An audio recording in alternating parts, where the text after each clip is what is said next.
শুভ দুপুর, আসসালামু আলাইকুম। দেশ এবং প্রবাসের ভাই বোন সবাই কেমন আছেন? অনেক দিন পর এই লাল শাকের সিজনে লাল শাক বের হয়েছে পর্যন্ত লাল শাকের সিজন চলা অবস্থায় এই প্রথম লাল শাক দিয়ে ভাত খাচ্ছি। তো আসলে শাকসবজি আমার ভীষণ প্রিয়। তো লাল শাক তো সবচেয়ে বেশি প্রিয় আরও। তো খাওয়া হয় না, বাচ্চারা তেমন একটা শাকসবজি খেতে চায় না।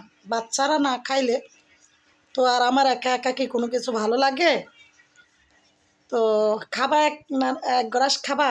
আর লাল শাক কার কার অপছন্দ, কার কার পছন্দ অবশ্যই কমেন্ট করে জানাবা। তবে লাল শাক আমার শাশুড়ি মার পছন্দ না, উনি খায় না। বিসমিল্লাহ। হুম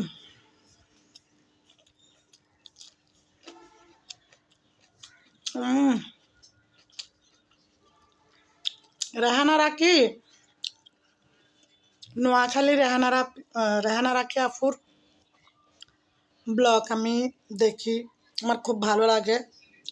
তো উনি 8 বছর বাদ নাকি ফ্রান্স থেকে আসছে। আসার সময় তার কাছের মানুষদের জন্য ফ্রান্সের বড় বড় কাঁচামরিচগুলো নিয়ে আসছে। তো রাকি আফুর কাঁচামরিচ খাওয়া আমার ভীষণ ভালো লাগে।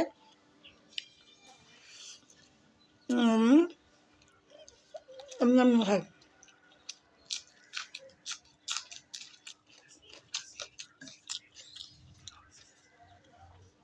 তো আমিও হচ্ছে রাকি আফুর মতো করে শাক দিয়ে কাঁচামরিচ খাচ্ছি।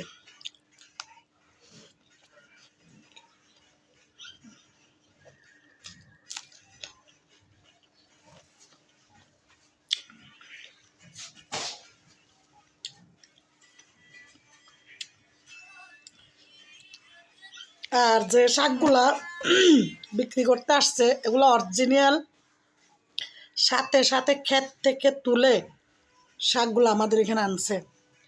আমি মানে আমাদের চিনা জানা, তো শাক দেখে আর লোভ সামলাইতে পারিনি, কারণ এত সুন্দর লাগছে শাকগুলো দেখে, মানে খুব লোভনীয় লাগলো, এত সুন্দর, দৃষ্টি আকর্ষণীয়।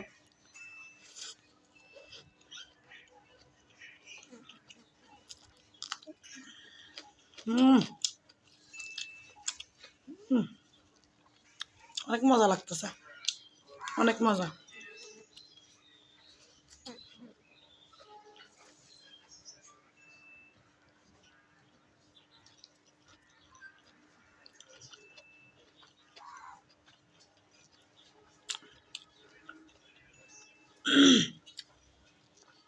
ছোটবেলার একটা ছড়া আছে না, ভাত আর ডাল খেতে খুব ভালো লাগে, লাল শাক পাতে তুলে দাও তার আগে।